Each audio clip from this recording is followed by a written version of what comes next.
Muy buenas noches, queridos hermanos. Es una grande alegría poder compartir el día de hoy con ustedes.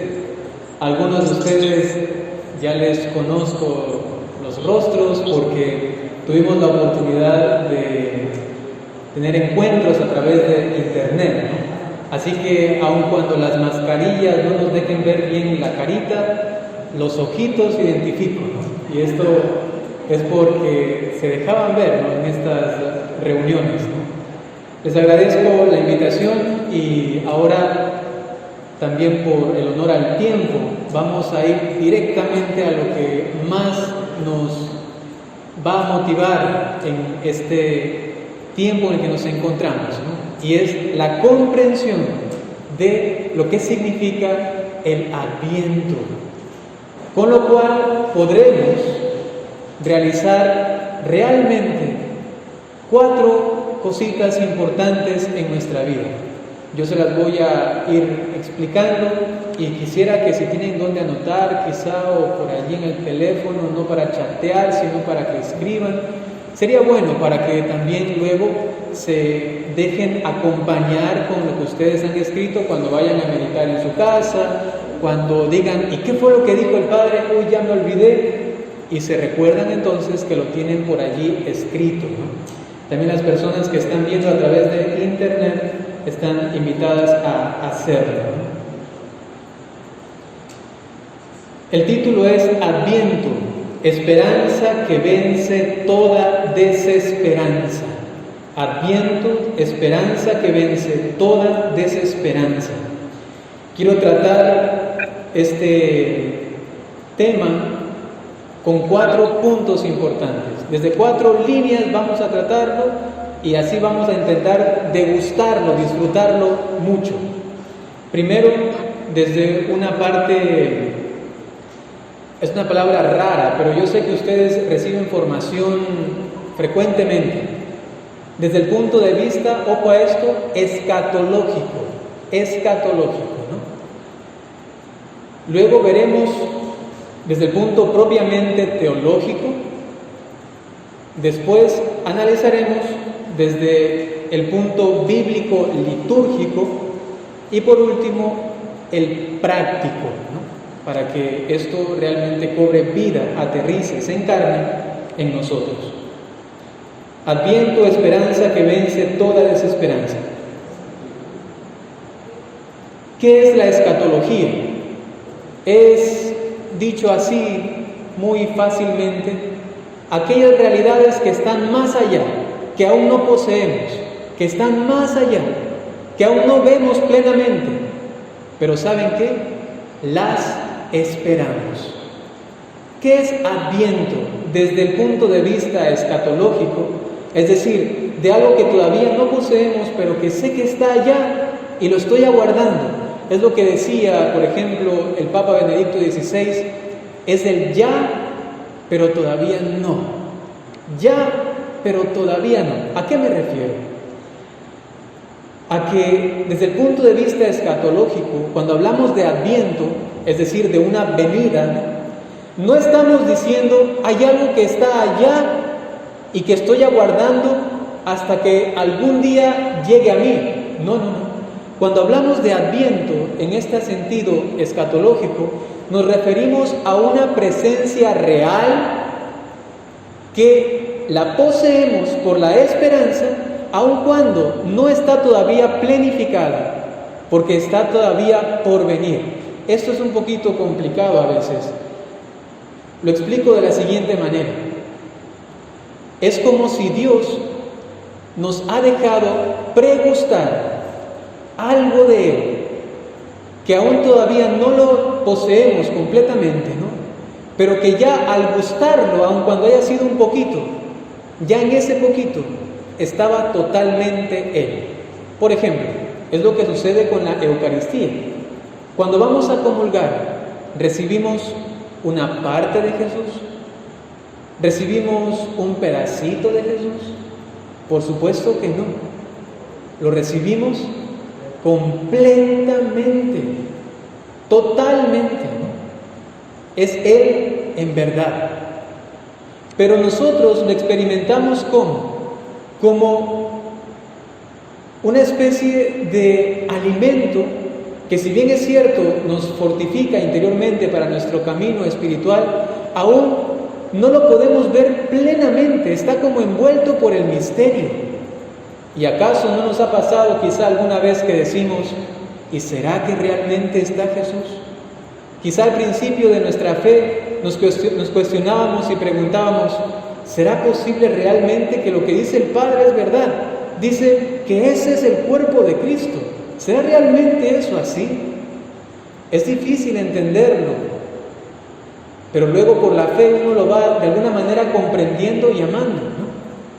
Entonces ya pregusta de Cristo total, y sin embargo aún no vemos completamente, aún no lo poseemos de manera plena, total, completa, porque eso solamente se va a dar cuando, gracias a la resurrección, seamos capaces de recibirlo totalmente. Actualmente lo recibimos, miren qué cosa tan misteriosa, ¿no? Lo recibimos a Él y Él es todo, completo, ¿no? Y sin embargo nosotros no somos capaces de recibirlo completamente.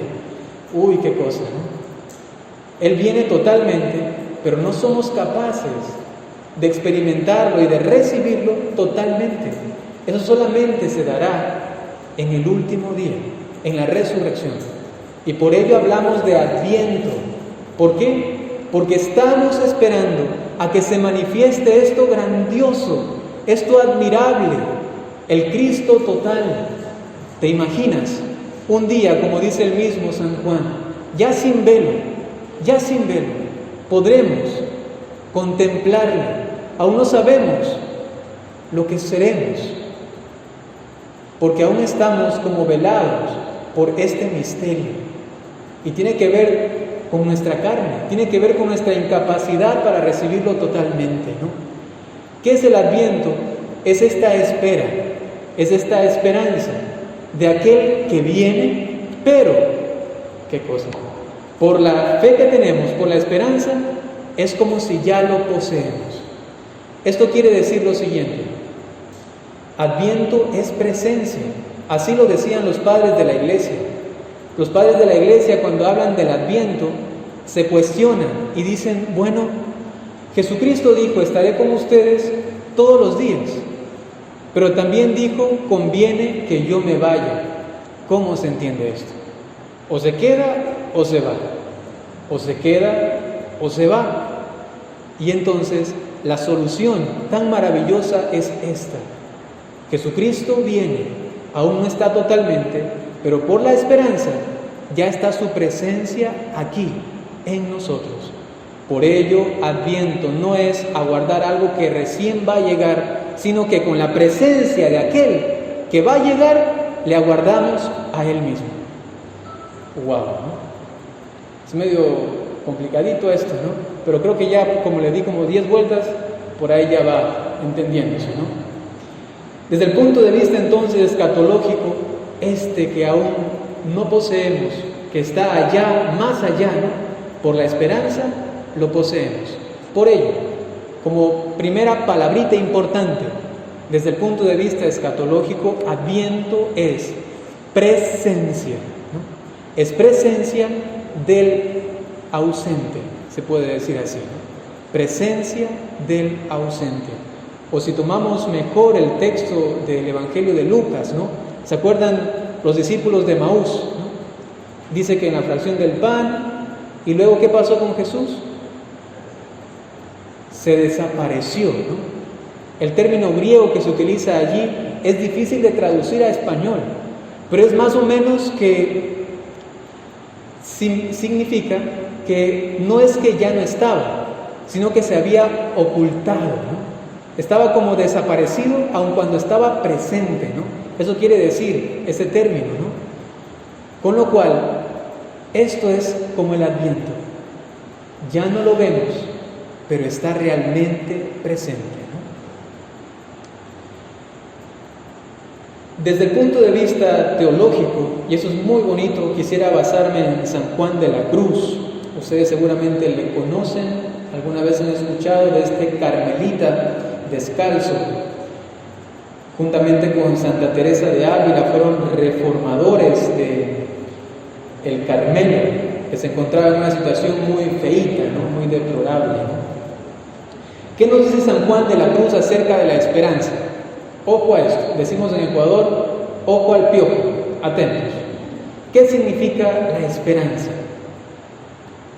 Desde esta espiritualidad, la esperanza es la virtud que se purifica a través de la memoria.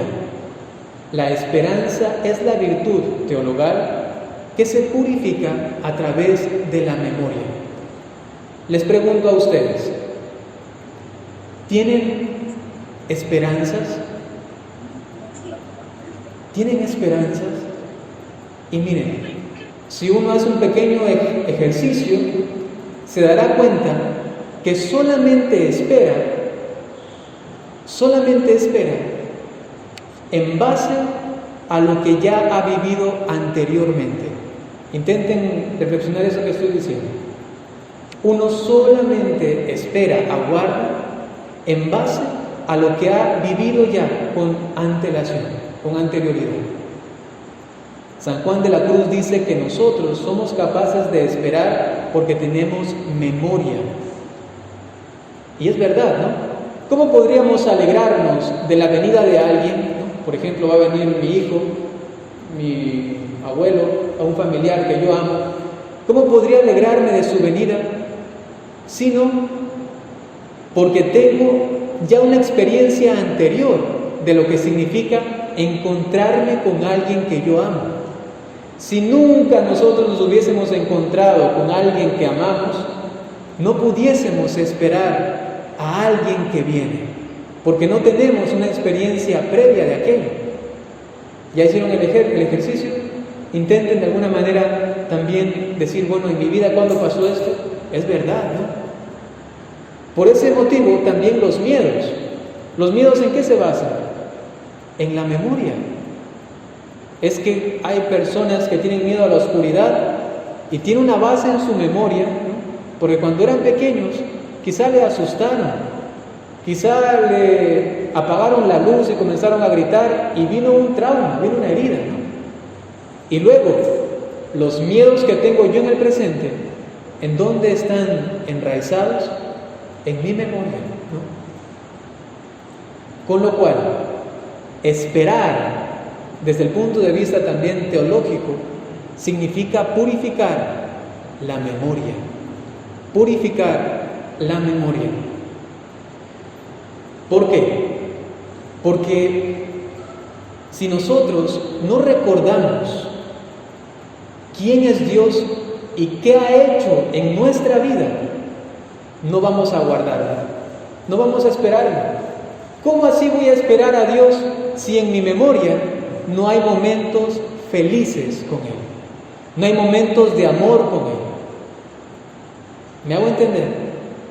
En base a la calidad de relación que haya tenido con Dios, en base a eso voy a esperar su llegada.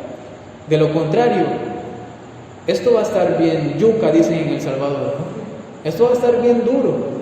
¿Cómo voy a esperar a alguien del cual no tengo un recuerdo hermoso, maravilloso? El día de hoy va a venir Juan Pedro Sánchez. ¿Quién también será? ¿Va a pasar por ahí atrás? ¿Qué pasa? ¿Quién será? Como no tenemos en nuestra memoria conocimiento de Él, somos indiferentes. Pero si les decimos que va a pasar por aquí un artista famoso o un gran jugador, ¿no? Entonces ahí sí como que nos emocionamos, ¿no? Va a venir esa persona. O quizá decimos va a venir el Papa, ¿no? Y entonces, ¡wow!, ¿no? ¿Por qué? Por nuestra memoria. ¿Cómo se purifica la memoria?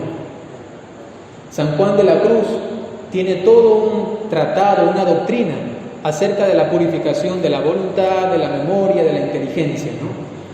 Hablando propiamente de la memoria, él dice, ojo a esto, hay que hacer actos continuos de renuncia de deshacimiento, dice él, de desapegarse, ¿no?, de los recuerdos que tenemos para solamente conservar los agradables. Él dice realmente los espirituales, ¿no?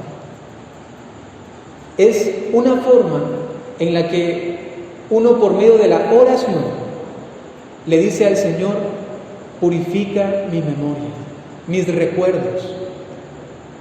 Pueden en este mismo momento pensar en momentos duros, difíciles, dolorosos, ¿no? Y ya aquí en este mismo instante decir: Señor, yo te los entrego, te los doy. Cuando la memoria se pone en las manos de Dios, o también se puede decir a los pies de la cruz de Cristo, lo que pasa es que Dios comienza a redimir la memoria. Y los recuerdos pasados, depositados a los pies del Señor, entonces tienen la sangre de Cristo. Son redimidos por el Señor. ¿Y saben qué pasa? Aun cuando sea el peor de los recuerdos que tenga de mi infancia, por lo que me hizo aquella persona, aun cuando sea el momento más lamentable de la historia familiar mía, aun cuando sea lo más desagradable, inclusive dentro de la iglesia, por el sacerdote que hizo esto o aquello o aquella religiosa, cuando lo depositamos a los pies del Señor, lo entregamos a Él, y esto es bañado con su preciosa sangre, es redimido. Entonces se cumplen las palabras de San Pablo: donde abundó el pecado, sobreabundó la gracia. Qué maravilloso es poder mirar un momento de dolor redimido. ¿Saben por qué? Porque nace alegría, en cambio. Porque cuando uno recuerda el momento sufrido, pero entregado al Señor, sanado por Él, esto se convierte en un momento de dar gloria a Dios. Es lo que le pasaba a los enfermos que eran curados por Jesús. ¿Se acuerdan, por ejemplo, el de la camilla? Fue metido por encima de la casa, llegó hasta abajo, ¿no? Al final el Señor le perdona los pecados, lo sana, ¿y qué le dice? Toma tu camilla y vete, ¿no? ¿Qué significa esto? No te olvides de lo que sufrías, de lo que padecías. Que la gente a tu alrededor pueda mirar que tú llevas una camilla. ¿Por qué? Porque ahora vas a dar testimonio de que a pesar de que eso aconteció en tu vida, ahora eso ha servido para dar gloria a Dios. Lo mismo ocurrió con este ciego de nacimiento. El Señor decía: ¿quién tiene la culpa? Le preguntaron, ¿no? Los papás, él mismo, ¿quién tiene la culpa? Y él dijo: ¿qué quién tiene la culpa? Lo que le ha pasado es para dar gloria a Dios. En ese sentido, si aprendemos a entregar nuestras memorias, recuerdos al Señor, ¿saben qué pasa? Nuestra esperanza comienza a acrecentarse, porque los miedos, obstáculos y barreras que tenemos para esperar cosas mejores, por ejemplo, hablando humanamente, ¿en qué se basan? En mis fracasos anteriores.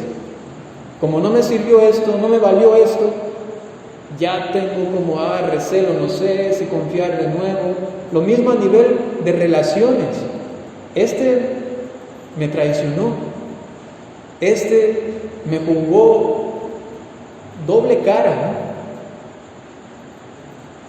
Pero si aprendemos, inclusive como parejas, ¿no?, a redimir estas situaciones juntos, entonces esta tan deseada confianza renovada se puede dar. Y digo deseada porque no se imaginan cuando vienen a confesarse y las parejas dicen: no sé cómo darle de nuevo la confianza, no puedo confiar otra vez por lo que me hizo, por lo que vi, por lo que escuché. Y a veces hay desconfianzas en silencio, porque yo lo vi, pero no soy capaz de afrontar esa verdad y lo guardo, ¿no? pero está guardándose además, no solamente el recuerdo, sino que la desconfianza y a veces la desesperanza. Ya no hay nada que hacer. Hay personas que se acercan a conversar y sencillamente se dan al dolor, ya están hechos al dolor, ya no hay nada que hacer, lo que tengo que hacer es sufrir todos los días al lado de esta mujer que me tocó o de este hombre que me tocó. ¿Por qué? Están heridos en su memoria y a la par no hacen nada por redimir sus memorias. Y qué bonito fuese si esto lo hacen en pareja, para que los dos avancen y puedan renovarlo.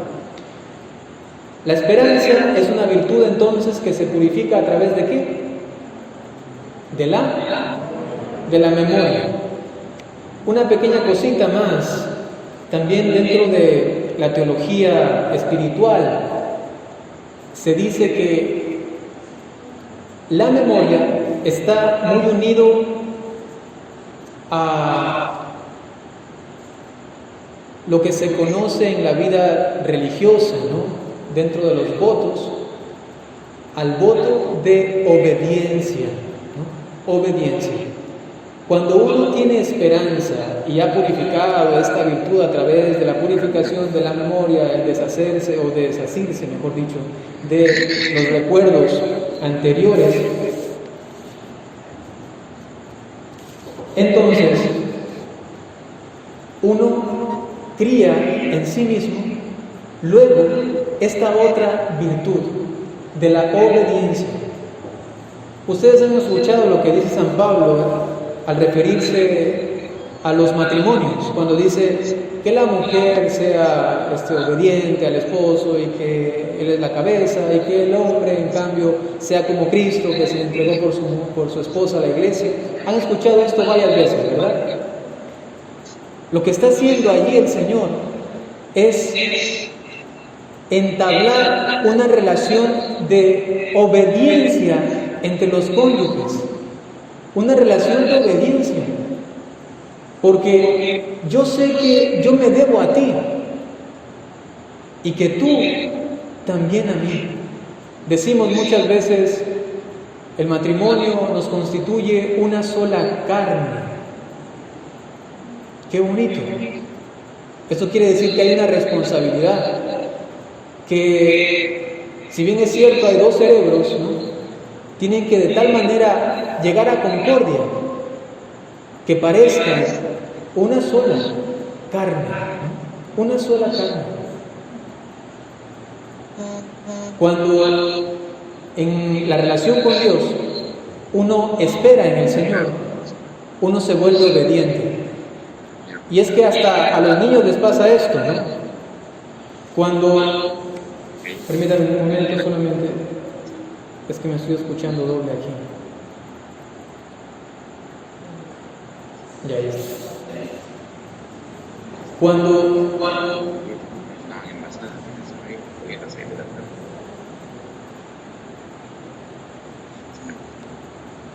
creo que ahora sí. Cuando los niños, ¿no? Por ejemplo, ahora en este tiempo de Navidad, les dicen ustedes que va a venir Papá Noel, ¿no? Entonces, ¿qué les dicen ustedes? Si quieres esto, pórtate bien. Y normalmente los niños, como saben que ya se acercan, ¿no? Mientras más cerquita están, mejor se portan, ¿no? Es que ya me van a dar mi Barbie, ya me van a dar mi carrito, mi pelota, mi PlayStation, mi celular, lo que sea. Y hacen todo lo posible para conseguir aquello. Se vuelven repentina y misteriosamente, alocadamente obedientes, ¿no? ¡Wow! Esto revela algo también del comportamiento humano. Cuando nosotros sabemos que algo viene y es tan grande, comenzamos a obedecer. Santo Tomás de Aquino decía que el pecado se puede resumir en un acto de impaciencia. ¿Qué quiere decir esto? Que el pecado es conseguir a mi manera, prontamente, inmediatamente, un bien que Dios me ha preparado y que me lo quiere dar, pero después, ¿no? Por ejemplo, las relaciones íntimas. Los novios no pueden tener relaciones íntimas. Es un pecado grave, normalmente mortal, ¿no? Y Dios dice que lo pueden hacer, pero en el matrimonio. ¿Y qué pasa con los jóvenes? Pecado de impaciencia. Ya sabemos que va a ser en el matrimonio, pero y a la final caen. Lo que Dios les va a dar de manera perfecta, pura, santa, noble, en respeto, lo pueden conseguir, pero esperen un momento, aguarden, tengan adviento en su corazón, ¿no? Esto le pasó también a Adán y Eva. ¿Qué le dijo la serpiente a ellos? Si comen de este fruto, van a ser como dioses. Según también la teología y la espiritualidad de los padres de la iglesia, los primeros cristianos, ellos hablaban de algo interesante, hablaban de la deificación o el endiosamiento, de la divinización. Decía por ahí un padre de la iglesia: ¡Hey, oh cristiano, reconoce tu dignidad! Estás llamado a ser Dios.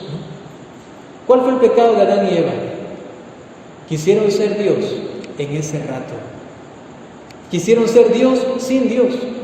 En cambio, Dios nos dice: ustedes pueden participar de mi vida divina, pero para esto, esperen un momento.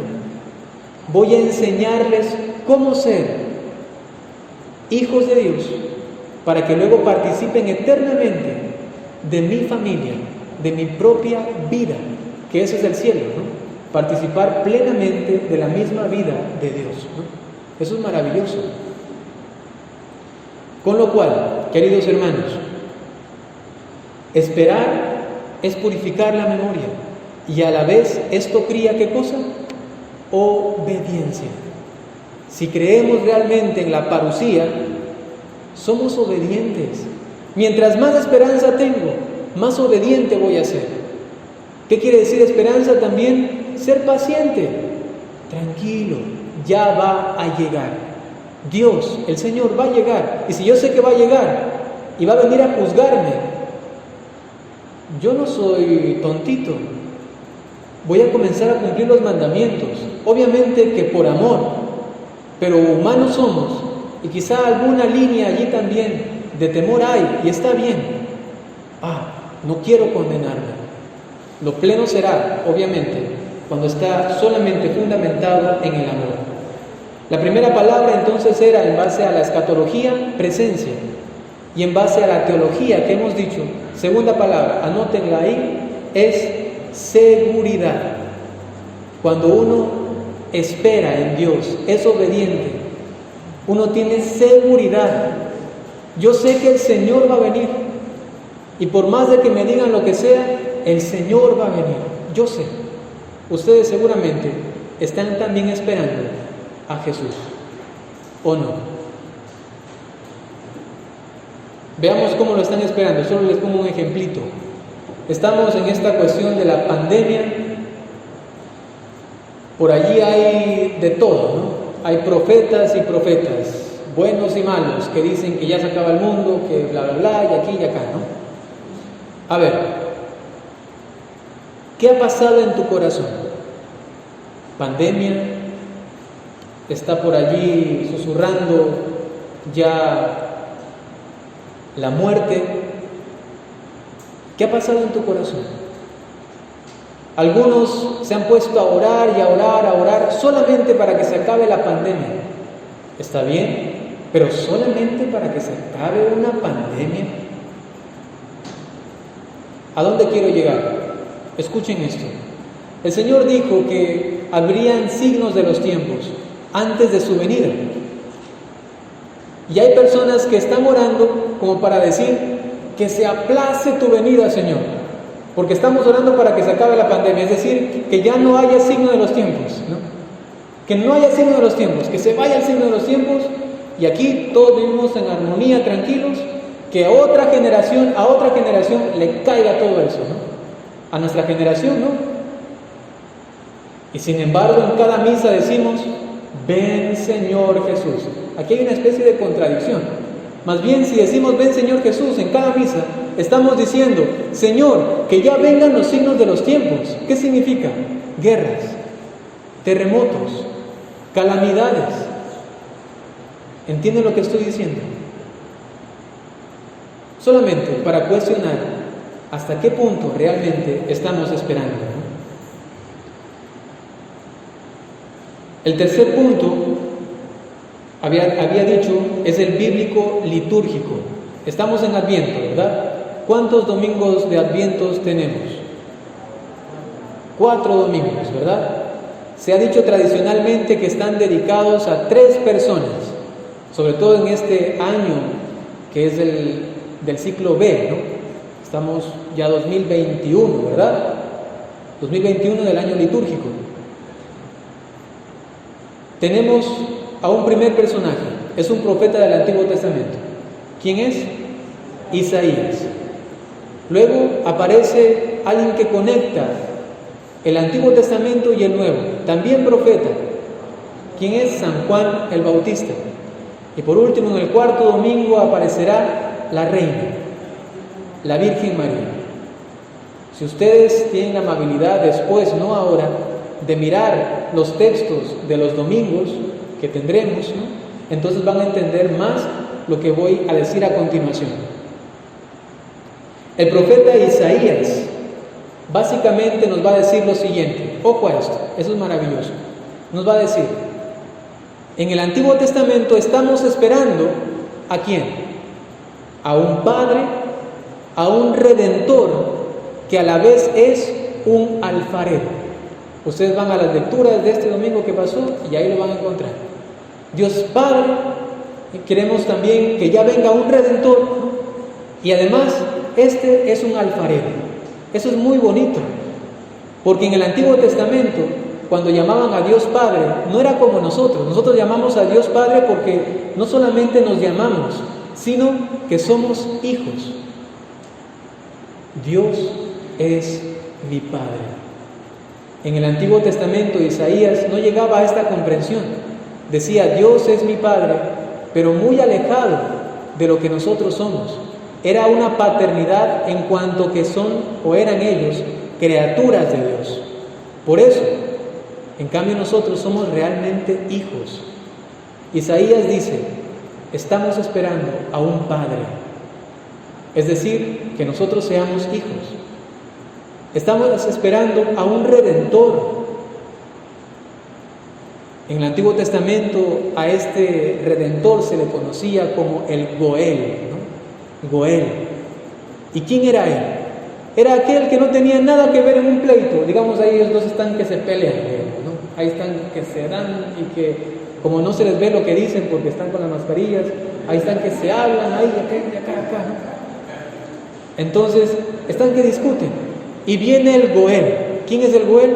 Alguien que no tiene nada que ver en el conflicto, pero que por su calidad moral o su calidad espiritual viene, se interpone entre los dos y soluciona el problema. En ese tiempo lo hacían a través de dinero. Había un conflicto entre, digamos, 2 personas, 2 familias, y venía el Goel y ¿qué hacía? Pagaba la deuda, ya que se arregle esto, ¿no? ¿Te imaginas? Nosotros teníamos una deuda con Dios, un problema. Estábamos emproblemadísimos con Dios. Habíamos pecado. ¿Quién puede solucionar ese problema? ¿Quién puede solucionar el problema del pecado?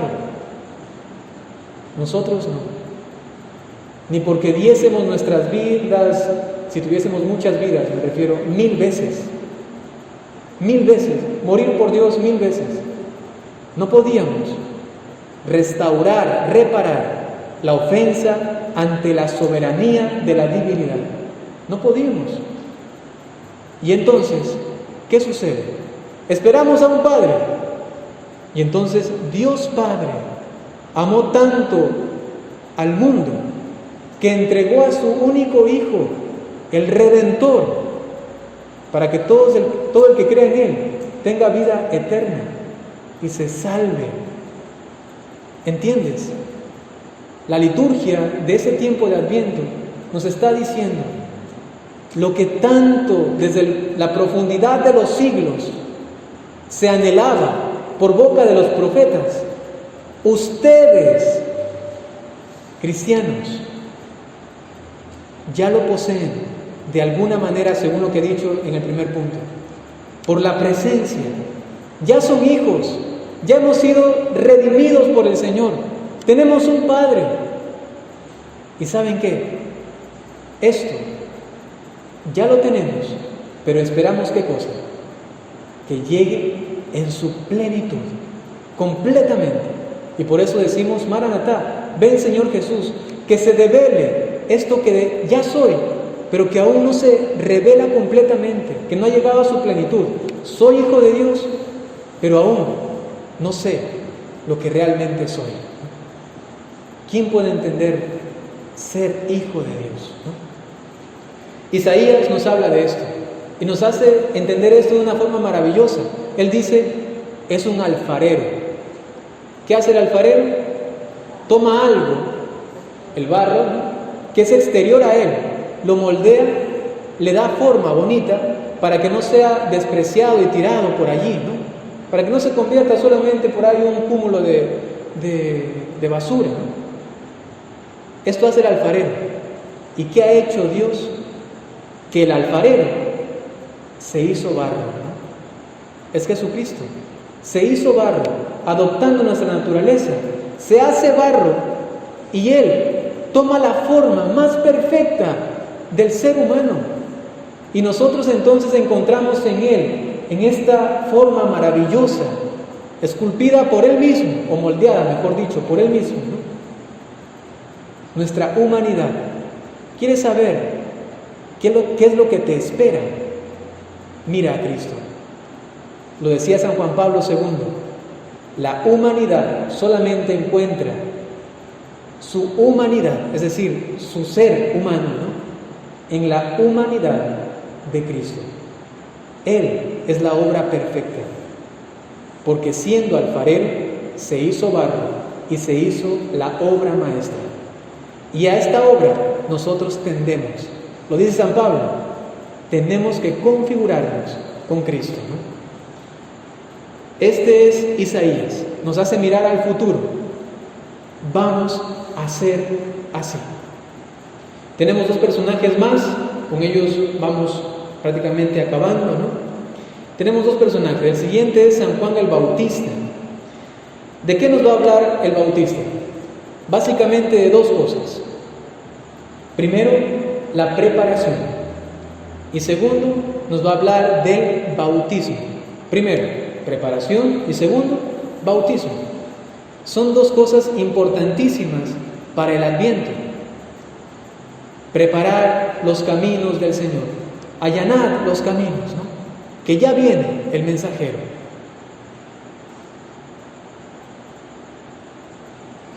La liturgia, los textos bíblicos, el ordenamiento que ha hecho la Iglesia de estos, son propicios justamente para lograr esto. Prepararnos. No sé cómo están ustedes ahora preparando, por ejemplo, su casita para el árbol de Navidad o el pesebre. ¿Ya lo están armando? ¿O ya están pensando en armarlo, verdad? Y uno hace esto pensando la forma más bonita, ¿no? Quizás de esta manera, de esta forma. El año pasado ya lo hicimos así, vamos a cambiar ahora esto, a poner aquí y acá, ¿no? Por lo menos la estrella vamos a moverla de lugar, no sé, algo distinto, algo renovado, ¿no? Preparar significa poner, escuchen esto, ¿no?, poner todas mis fuerzas interiores, ¿no?, exteriores, por realizar una adecuada disposición de mi hogar. En este caso, si hablamos de la venida del Señor, una disposición de mi alma, de mi ser. ¿Cómo nos preparamos? ¿Cómo nos preparamos? Cuando la Virgen María se ha aparecido en algunos lugares, ¿no? Voy a mencionar los oficiales, por ejemplo la Saled, Lourdes, Fátima, ¿no? Cuando ella se ha aparecido, básicamente siempre ha invitado a lo siguiente: confesión frecuente, hacerlo una vez al mes, es lo básico, ¿no? Segundo, ser marianos, rezar el rosario. Tercero, la Sagrada Escritura, amar la Biblia y leerla frecuentemente. Cuarto, una devoción profunda a la Santísima Eucaristía. Quinto, la penitencia y el sacrificio. Penitencia y sacrificio. Estas 5 recomendaciones, no sé si han escuchado ustedes hablar de Medjugorje, seguramente, ¿no? No es un lugar aprobado por la Iglesia en cuanto a las apariciones, pero sí ya es instituido como un santuario, ¿no? Con lo cual, allí siempre se dice, son las 5 piedritas que nos construyen la vida espiritual, las que he mencionado, ¿no? Así que les invito, porque no hay que inventar tanta cosa, ¿no? Sino que hay que renovar lo que hacemos, prepararnos convenientemente según estas indicaciones, ¿no? Y esto no es otra cosa que la renovación de nuestro bautismo. Le preguntaban a Serafín de Sarov, un santo ortodoxo, y también lo explicaba Santo Tomás de Aquino. Decían, ¿cuál es la perfección de la vida cristiana? ¿Cuál es la perfección de la vida cristiana? Y San Serafín de Sarov, al preguntarle esto a un jovencito, ¿no? Le dijo, es recibir el Espíritu Santo y vivir en Él, ¿no? Sus dones, sus gracias, renovar el bautismo, ¿no? Y el otro se quedaba así, y solamente eso. Yo pensaba que me iba a decir, no sé, realizar esta obra y lo de acá, solamente eso. Y San Serafín le dijo lo siguiente, le dijo, a ver, vamos a orar. Se pusieron a orar, ¿no? Cerraron los ojos. San Serafín de Sarov comenzó a orar por él, ¿no? Invocando al Espíritu Santo, renovando su bautismo, su confirmación, ¿no? Y ¿saben qué ocurrió? Esta persona decía que de pronto comenzó desde lo profundo de su ser, de su alma, ¿no? A sentir una presencia, y llegó a tal punto, ¿no? A ser como colmado de alegría, que cuando abrió los ojos no podía sino solamente decir, es verdad, ¿no? Es verdad, es verdad. Y lo mismo les digo a ustedes, es verdad. Nuestra vida cristiana, el configurarnos con Cristo, el prepararnos de verdad, no es otra cosa que renovar nuestra promesa bautismal. ¿Alguno de ustedes está consagrado a la Virgen María? ¿Alguno de ustedes está consagrado a la Virgen María? Levante la mano. A ver, algunos están. San Luis María Griñón de Montfort, él propone la consagración a María y él dice, esto, repito, para que quede claro, esto no es otra cosa que hacer la renovación de nuestras promesas bautismales.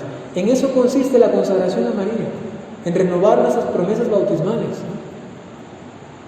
Con lo cual, el bautista nos dice, preparen el camino para que llegue el Señor. ¿Cómo lo preparamos? 5 piedritas mencionadas. Pero luego también, esto se resume, en la renovación de nuestras promesas bautismales. Es el Espíritu Santo el que nos capacita para decir Maranatá, desde una vida transformada por Él mismo, ¿no? Y por último está la Virgen María.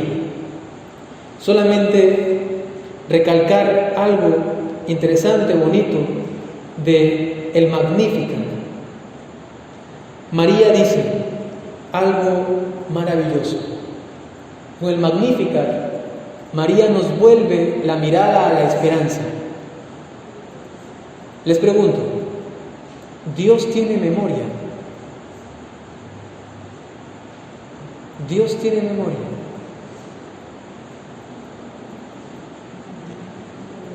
Hablando de la Trinidad inmanente, de la Trinidad esencial en sí misma, obviamente que podemos decir que no tiene un órgano o una función así, ¿no? Como si fuese una memoria. Pero esperen un momento. María, hablándonos como madre para que entendamos a Dios, nos dice, acordándose de su misericordia. ¿A quién se refiere? A Dios. Dios se acuerda de su misericordia. Previo a esto, ella dice, mi alma, mi espíritu se alegra, se regocija en el Señor mi Salvador. Y luego habla acerca de la memoria de Dios. Es interesante. De esta forma, podríamos decir antropomórficamente, ¿no? Podríamos decir, es que Dios tiene como una memoria. ¿Y de qué se acuerda Dios? De su misericordia. Y esto entraña en nosotros, cría en nosotros mucha alegría. Esto le pasó, por ejemplo, a una hermana religiosa colombiana. Ella decía que se le aparecía a Jesús y se lo dijo al obispo. Y el obispo como que decía, ajá, como que se te aparece Jesús. No sé. Y le puso una prueba y le dijo lo siguiente. A ver, si se te aparece Jesús, la próxima vez que te encuentres con Él, le vas a decir lo siguiente. Le vas a decir, ¿cuáles son los pecados del obispo? Le vas a preguntar, ¿ya? Y luego vienes y hablas conmigo, ¿ya? Entonces, la hermanita dijo, bueno, está bien, era muy humilde. Si usted me dice que le pregunte a Jesús sobre sus pecados, pues yo lo voy a hacer. Unas semanas pasaron, se le aparece Jesús, habla con él, se encuentra después con el obispo, y el obispo, como así todo, ahora sí vamos a ver si es que esto es verdad. Hermanita le preguntó a Jesús, y la hermana dijo, sí le pregunté. Y el obispo ahora sí. ¿Y qué le dijo? ¿Y qué habrá dicho la hermana? La hermana dijo, me dijo Jesús que ya no se acuerda, porque ya se confesó. El obispo, claro está, ¿no? Como ya se confesó el obispo, dice Dios que ya no se acuerda. Porque Él se acuerda de qué? De su misericordia, no de nuestro pecado, de su misericordia. Y verdad que esto da alegría. El santo cura de Ars, basándose en esto, se puede decir así, hablaba en cambio no del pasado, sino del futuro. Y decía el santo cura de Ars, cuando nos confesamos, Dios sabe que luego le vamos a ofender otra vez, ¿o no? Por supuesto. Dios sabe que vamos a volver a pecar y sabe qué pecados vamos a cometer y si van a ser peores. Y el santo cura de Ars decía, es que Dios es como si se olvidara de nuestros pecados, inclusive los futuros. Porque imagínate, alguien viene y te dice, Juanito, ya no lo voy a hacer. Sí, siempre he hablado mal de ti, pero perdóname, ya no voy a hacer. Y tú sabes que media hora después va a hablar mal de ti, ¿no? ¿Qué harías tú? Dios actúa distinto, ¿no? Es como si se olvida, aun cuando lo sabe, ¿no? Pensar en la memoria y en el conocimiento de Dios es maravilloso, porque nos hace alegrarnos. ¿De qué? De su venida. Cuando Él venga, ¿no? Cuando Él venga, ¿qué va a ocurrir? Él va a acordarse de la misericordia que ha tenido por nosotros y el pecado por fin va a ser desterrado de nuestra vida eternamente. ¿No te da alegría? ¿Acaso quizá la Virgen no se alegraba justamente también en esto? ¡Ay, el Señor se acuerda de la misericordia que ha tenido por nosotros! Y esto va a ser así eternamente. Y por eso es que Dios no está en el cielo como con dolor de cabeza, ¿no? ¡Ay, estos hijos míos! Y ahora no sé qué van a hacer. ¿Qué va a hacer de ellos, no? Sino que más bien, obviamente que sabe nuestros pecados y los conoce, pero es como si se olvidara para perdonarnos. Sobre todo esto se da en la confesión. Si no se han confesado, pues qué bonito alegrarse porque el Señor nos perdona, ¿no?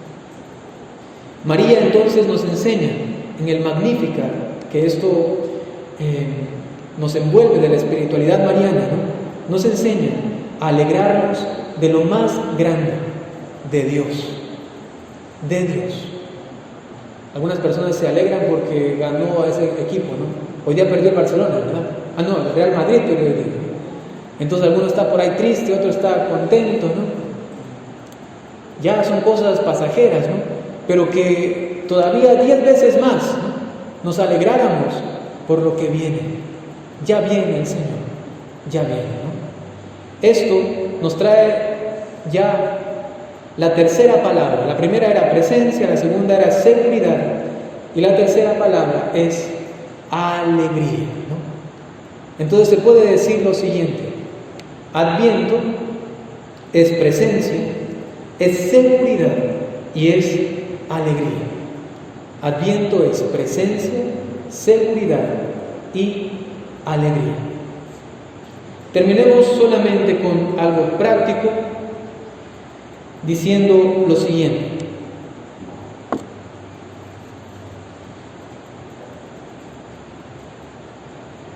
en relación a la pareja, en relación a la familia, en relación a la iglesia y en relación a la pandemia. Pareja, familia, iglesia y pandemia. La primera palabra era presencia. Esto se traduce en Jesús está aquí, ¿no? Como parejas, ¿no? Es importante que esto lo digan siempre. Jesús está aquí. Y no está aquí o aquí, ¿no? Sino que está aquí en medio de nosotros. El matrimonio, se suele decir, es de 3, ¿no? Es de 3. Alguno por ahí decía, consiste en el esposo, la esposa y el amante. Pero el amante, dicho de forma realmente precisa, ¿no? Amante, es decir, el que ama, ¿no? Y este es Jesús. Él debe estar en medio de los dos. Primero, desde la esperanza, ¿no? Podemos decir, Dios está presente y por ello Dios está aquí. Segundo, desde la seguridad como pareja, ¿qué tienen que decir? Jesús está obrando. Hay una seguridad que nos da en la purificación de la memoria que habíamos hablado, ¿no? Entonces, esta esperanza, ¿no?, me da una seguridad de algo que ya viene. Y como pareja, entonces también decir, Dios, Jesús, está obrando y ya está viniendo lo que Él nos quiere regalar. A veces hay parejas que son muy impacientes. Eso lo explicaba un exorcista, ¿no? Él decía, a veces el demonio, y también se puede aplicar esto a las dificultades de las parejas, a veces el demonio es como una especie de pulpo. ¿Han visto los tentáculos del pulpo? Y el pulpo tiene debajo de cada tentáculo como una especie de losa, una cosita así como un chupón, así, ¿no? Las ventosas, ¿no? Entonces, está el tentáculo, ¿no? Y a veces uno hace oración, por ejemplo, por el que está poseído, ¿no? Y hace una oración, y hace otra y otra, y parece que no pasa nada. El tentáculo sigue allí. Pero, ojo a esto, ya las ventosas se van arrancando, pero sigue el tentáculo encima. Parece que no se ha ido, pero interiormente se están arrancando, se están desprendiendo. Algo así ocurre también en la esperanza, en la pareja, ¿no? Dios está obrando. A veces no lo veo, a veces siento que el tentáculo todo está sobre mí, pero tengo la seguridad de que se está desprendiendo. No pierdan esta esperanza. Y eso no es ingenuidad o algo así. Eso es realidad. Porque ¿acaso no creemos en la oración? ¿Acaso no creemos que el Señor actúa? Pues está actuando. En base a la segunda palabra, que es la seguridad, entonces estamos seguros, Jesús está obrando en mi relación de pareja. La tercera palabra era alegría, y por ello podemos decir que en la pareja, en base a lo anterior, Jesús está aquí, Jesús está obrando. Nos tratamos con alegría espiritual, ¿no? Alegría espiritual. Esto tiene que ver también con el ánimo, con mi estado, ¿no? Porque si bien es cierto, ¿no? Y esto daría para otra charla larga, ¿no? El hombre tiene su forma de ser y la mujer tiene su forma de ser. Y tienen estados de ánimos distintos, ¿no? Ya cuando va llegando Andrés, ¿no? El que llega cada mes, ¿no?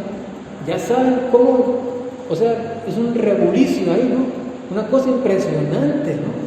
Están contentísimas y después están que lloran, ¿no? Es una cosa, algunas más, otras menos, ¿no? Pero es impresionante. A nivel de relación afectivo, inclusive también a nivel más privado, ¿no? En la intimidad, todo cambia, ¿no? El hombre no tiene un ciclo así, sino que tiene más bien un ciclo prácticamente del día, ¿no? El varón durante el día tiene un modus operandi, ¿no? Y va cambiando durante el día hasta la noche, ¿no? ¿Qué es lo que quiero decir? Ahorita no vamos a explicar, ¿no? ¿Qué es lo que quiero decir? Que hay que aprender también a conocerse como pareja para entregarse mutuamente a Dios, sabiendo que Él está presente y obrando. Entonces, alegrarnos. Me tocó ¿no? Me tocó, así está, ¿no? Antes no tenía tantos kilitos, pues tengo más kilitos que amar, ¿no? ¡Qué bonito! Es decir, poner una buena cara a todo, dar alegría a pesar de la circunstancia. Pero esto solamente se da con lo previo. Jesús está aquí en medio, Jesús está obrando. Entonces, inmediatamente yo me alegro. Por supuesto, el Señor está realizando obras ya aquí. Y entonces, ya no me aburre su cara. Entonces, ya no me fastidia sus tonitos de voz. Entonces, ya no me pone iracundo, irascible, ¿no? Así todo extraño o extraña. Cuando otra vez hace esta manía, este tic o esto que tenga, que siempre hace, ¿no? Tranquilo. Dios está aquí en medio de nosotros y está obrando, ¿no? Esto en la pareja. Lo mismo que he dicho, Jesús está aquí, Jesús está obrando y alegría espiritual, aplíquenlo a lo siguiente. ¿A qué? A la familia, con los hijos, las relaciones que tienen ustedes de amistades, familiares, apliquen lo mismo. Metan a Jesús en medio, oren por sus amistades y familiares, que el Señor va a obrar. Y entonces, por más difícil que esté la situación y la relación, yo voy a poder presentar una sonrisa, porque tengo la seguridad que el Señor está aquí y está obrando, ¿no? Lo mismo con la iglesia, lo mismo con la iglesia. Menciono esto, pareja, familia, iglesia y al final también pandemia. ¿Saben por qué? Porque la desesperanza entra muchas veces en la pareja, en la familia, con los hijos, con los amigos, en la iglesia. Es que este párroco no va a cambiar, el padre ya se fue. Es verdad, justamente se fue. Entonces, pero no le vayan a decir que dije eso. No es broma. Lo que pasa en la iglesia, ¿no? Alemania está realizando un sínodo para reformar la moral sexual en Alemania, que las parejas tengan relaciones íntimas fuera del matrimonio y que no sea pecado, por ejemplo. Y uno dice, ¿qué? ¿Qué están haciendo? Obispos que promueven el aborto, obispos de la Iglesia Católica. Escándalos. Recientemente salió todo el documento del cardenal McCarrick en Estados Unidos. No sé si lo vieron o lo leyeron o escucharon, ¿no? más de 300 víctimas de parte de un cardenal. Les digo esto para que con la fuerza de la esperanza ya nada le desespere. Y puedo decir muchas otras cosas más que pasan en la iglesia. Pero cuando yo sé que en la iglesia, ¿qué cosa? Primero, está Jesús. A pesar de todo eso, está obrando. ¿Qué pasa? Yo puedo vivir una vida eclesial alegre. ¿Se dan cuenta? Aquí se conecta todo esto. En medio de la desesperanza, inclusive eclesial. Adviento significa presencia de Cristo, seguridad que está obrando y esta alegría que me da no el padrecito, no la hermanita, no el laico, no el obispo, ni siquiera el papa, sino solamente Jesús, ¿no? Y por último, la pandemia. Aplicamos lo mismo. Pandemia, para vivirlo con esperanza y no entrar en pánico. Primera cosa, Jesús está ahí. Tantas personas que decían, no sé, es que nos han privado de ir a la iglesia y no podemos acercarnos al Señor. Sí, es una verdad, pero a medias, ¿no? No es tan cierto, ¿no? Tenemos la presencia de Jesús en nuestra casa. Era el momento de renovar por fin el ser iglesia doméstica, domum ecclesiae, lo que tanto mencionaban los primeros cristianos. Antes no habían parroquias, los primeros cristianos no tenían parroquias, y fueron aquellos que murieron por Cristo, los mártires de la iglesia católica. ¿Dónde vivían su fe? En su casa. En su casa. ¿Por qué? Jesús estaba allí. ¿Y saben qué les caracterizaba a los primeros cristianos? Repetían, voy a exagerar un poquito, día y noche, Maranatha. Era su grito de lucha, Maranatha, ven Señor Jesús. Y entonces si me tienen que matar, pues que me maten, entrego mi cuerpo a los leones, a las flechas, a la hoguera. ¿Por qué? Maranatha, ven Señor Jesús. Estoy seguro que Él está obrando inclusive en esa situación. Y lo que me espera es mucho más grande, como el verdugo de Santa Inés, ¿no? Que le temblaba la mano, ¿no? Una niña de 12 años que le ponían los grillos, ¿no? Y se salía. ¿Por qué? Porque era demasiado pequeña. No, le ponían las manos y sacaba así nomás, ¿no? Porque era demasiado pequeña. Y el verdugo, al mirar su rostro de contento, decía que era como la novia que se acerca a su boda. Así iba caminando ella. Y el verdugo, al mirarle con esta hacha que tenía, ¿no? Temblaba a él, y ella solamente esperando el momento de que sea decapitada. ¿Dónde vivía su fe? En su casa. Y desde la casa luego se crearon las parroquias, lo que se llama ahora, ¿no? Pero al principio no había parroquias, ¿no? Qué bonito, qué interesante y qué cuestionamiento para nosotros. Ay, es que no podemos comulgar. Ay, es que no podemos ir a la iglesia. Ay, es que no podemos reunirnos. Espera un momento, hay tiempos. Y Dios te había dedicado a ti el tiempo de la pandemia para que hagas vivo lo que un día Él dijo: entra a tu cuarto y ora. Y tu Padre que ve en lo secreto te recompensará. Pandemia, Jesús está aquí. ¿Qué más? Jesús está obrando también. En medio de la pandemia, está obrando. Eso se vio al principio. Todos con su altarcito, llorando, orando. Luego se fueron acostumbrando. ¿Y saben qué pasó? Al final, ya nadie se reunía por Zoom. Al final, todos tenían otras cosas que hacer. Al final, ya nadie oraba en la casa. El ser humano se mal acostumbra a las cosas, ¿no? Y lamentablemente, solamente comenzamos a engordar y a engordar. ¡Qué pena! El Señor estaba obrando y quizá perdimos la oportunidad ¿Estaba obrando de qué manera? Lo que hemos dicho antes, pero también en cuestionar. Cuando digo, ven Señor Jesús, y llega la pandemia, está cerquita el virus, ¿me espanta eso? ¿Me quita la fe? ¿Me hace temblar? Si ya llega la muerte a mi vida, ¿eso me puede separar del amor de Cristo? San Pablo decía, ni la espada, ni la guerra, ni la misma muerte podrá separarme del amor de Cristo. Y un cochino virus, ¿qué ha hecho en tu vida?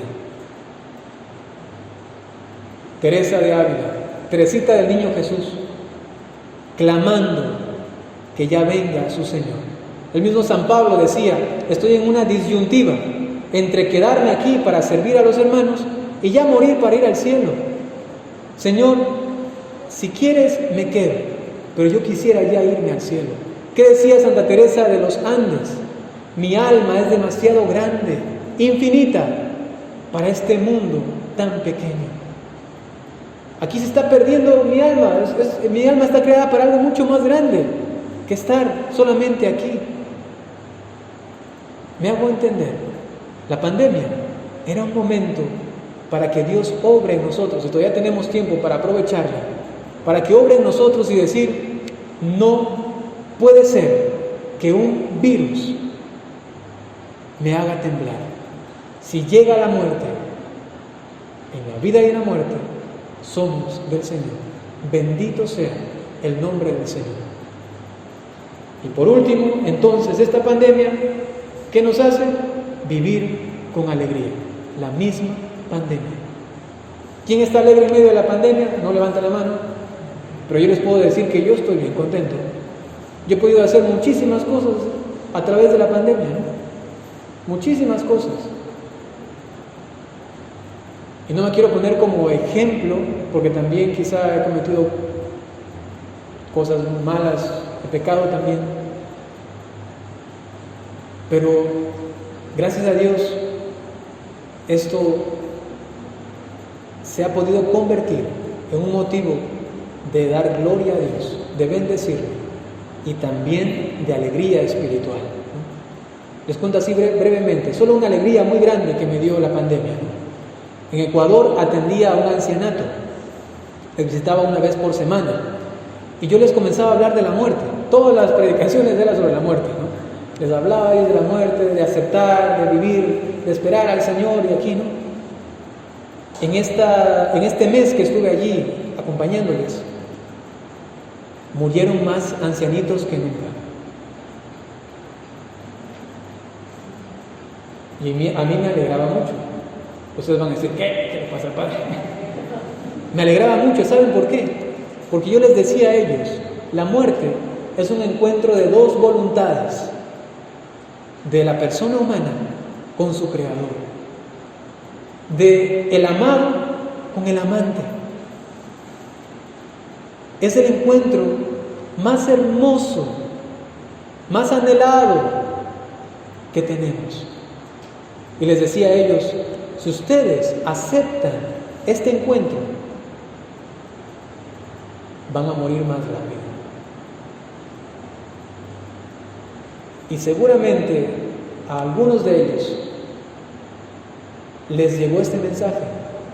Y es que es verdad, ¿no? La persona cuando no quiere morir y no soluciona sus cosas, puede estar mucho tiempo en agonía. Pero cuando ya perdona a la familia, cuando ya recibe los santos óleos, ¿qué pasa? Se muere. Yo he dado unción de los enfermos y apenas he acabado de dar la unción de los enfermos, se han muerto. Al instante, al segundo. No. Y la máquina, ¿no? Porque he ido al hospital, se murió.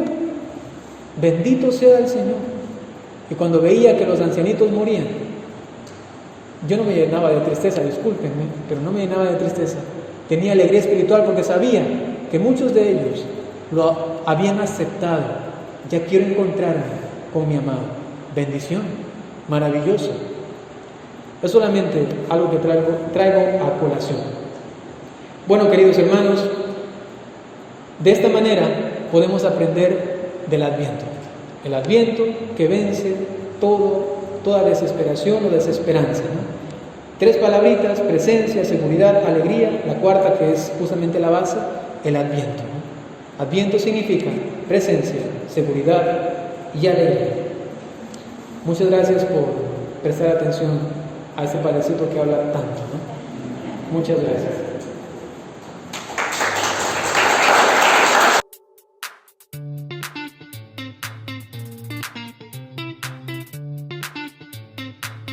Seguramente tendrás una nueva forma de pensar. Vamos a reflexionar sobre el año 41 al 44 y lo explico de una forma más extensa. Ahora, luego dos afirmaciones importantes. Querido ser